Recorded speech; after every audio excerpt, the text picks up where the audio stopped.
It's better late than never.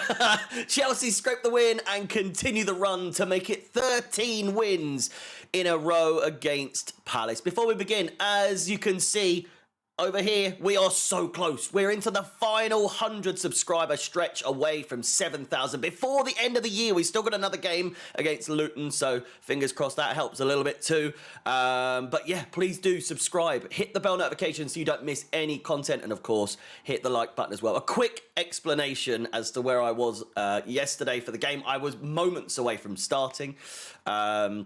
But my friend from America decided it was a great time to visit. And as I haven't seen him in years, and he was staying in the town that I live in, you know, you got to make priorities in life. You got to do things sort of spontaneously, I suppose. But nonetheless, it was a great night. I did manage to watch most of the game on my phone and in the pubs that we went to and all sorts. But still.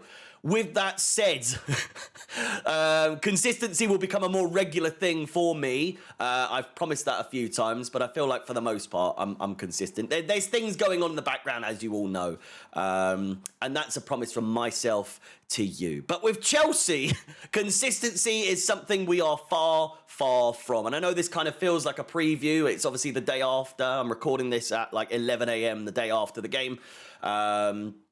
So I've written down a few things that I've thought about the game, whereas obviously in a review after the game, I can be a bit more natural and just say it as it is because it's just coming straight off the head. But obviously I had a few to drink last night, and my memory's a little bit hazy. But still, Chelsea, consistency is something we are far, far from. However, we finally got a win, and an important one, albeit late.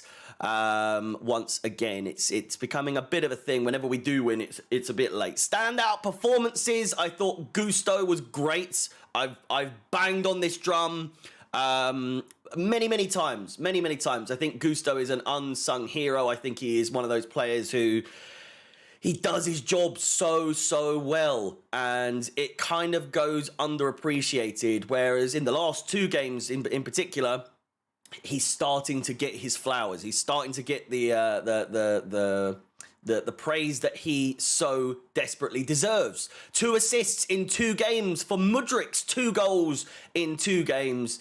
The link up that we never thought we would we never thought we would need, or never thought we would want or expect, whatever the term may be. Mudryk and Gusto linking up really well, and not just the one time in the game. I think they nearly got another one. And Mudryk, no, sorry, that was Jackson. Nice little flick from Jackson. Mudryk, unfortunate not to get that goal, of course. MADUEKE, sublime as well. Absolutely fantastic off the bench. Chelsea as a whole looked great, honestly. Controlled the game, had plenty of chances. Maatsen also came close in like the first 13 minutes or so. Palace, who did little to create anything in the first half, managed to get a goal in the last seconds of the half. And so begins, so as always, the draining of energy, the atmosphere and hard work that we had displayed.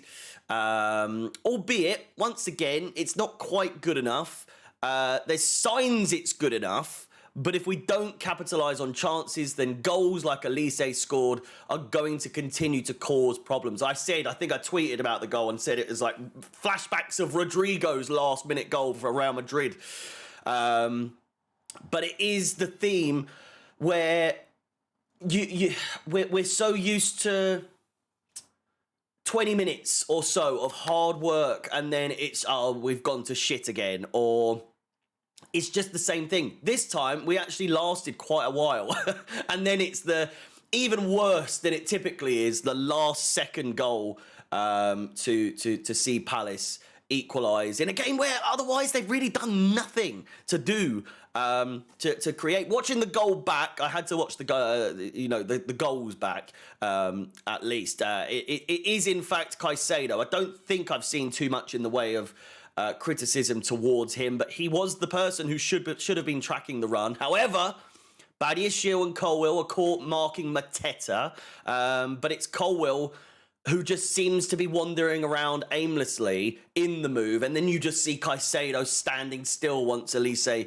gets the chest down, and the rest is history, of course. Colwill, I say this time and time again, he's out of position so frequently throughout games, and it's cost us on more than one occasion. He is positioned as a centre-back in that exchange. He almost bundles over Badiashile, I wouldn't say stealing, but stealing the move of marking Mateta when Badiashile was obviously meant to be in that position. There is so much space at the back post, at that left-back position. He's overtaken marking Mateta from Badiashile, as I said, who is in centre-back for this game.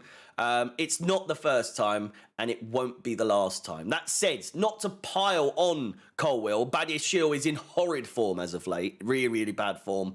I've said many times, Badiashile is one of my favourite upcoming players, favourite young players, favourite players that I can see forming into a really good long-term Chelsea player if he plays his cards right. He's obviously in a bad stretch of form at the moment, but still, going back to the left-back situation, Maatsen must be our left-back moving forward. Anyway, as ever, the theme at Chelsea these days, as I was saying earlier, 45 minutes or so of hard work is actually more than we usually get to see. It's typically the first 20 minutes or so that then obviously sweet nothing afterwards. Jackson, with chances aplenty as usual, either offside or he misses. He's just infuriating now. He really is getting on me baps. He is. The talent's there. The same with Mudryk. The talent's there. Mudryk's showing it more so recently than Jackson. Jackson has his goals, but come on, we know where those goals have come from. And I know you've got to score. I know you've got to score, but all the same, come on. And then the penalty, seemingly out of nowhere. It wasn't really a position or a move where you'd expect to see a penalty come about, but harsh on Palace? I don't think so. I've looked at it a couple of times back. I didn't actually see it live.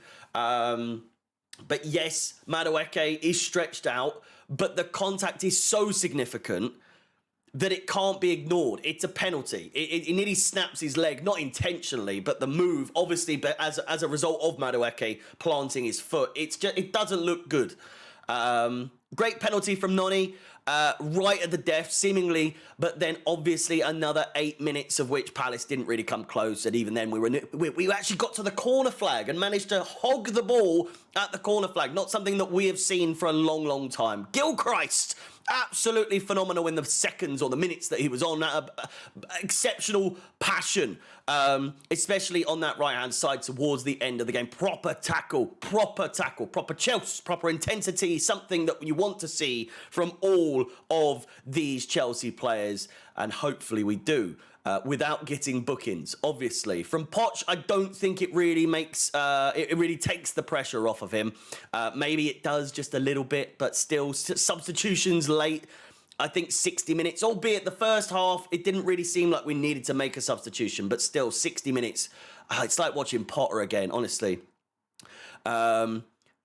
60 minutes had passed before we made the switch for Lavia and Thiago Silva to come on. Both were pretty unimpressive. Broja, again, I think, I don't know. I think he only had one shot, and even then that went wide. Madueke, as I said, absolutely fantastic and quite honestly deserving of a start against Luton on Saturday. I don't know what's gone on with him and Pochettino. I think there was rumours of, like, he'd been partying, or is there lack of effort, lack of intensity in training and all that, but there was nothing but effort from Noni in this game. And if he plays like that regularly, he's a guaranteed starter. Bookings and discipline, Caicedo and Gallagher booked once again. I think it's pretty much every single game that those two idiots get booked. Pochettino booked again as well.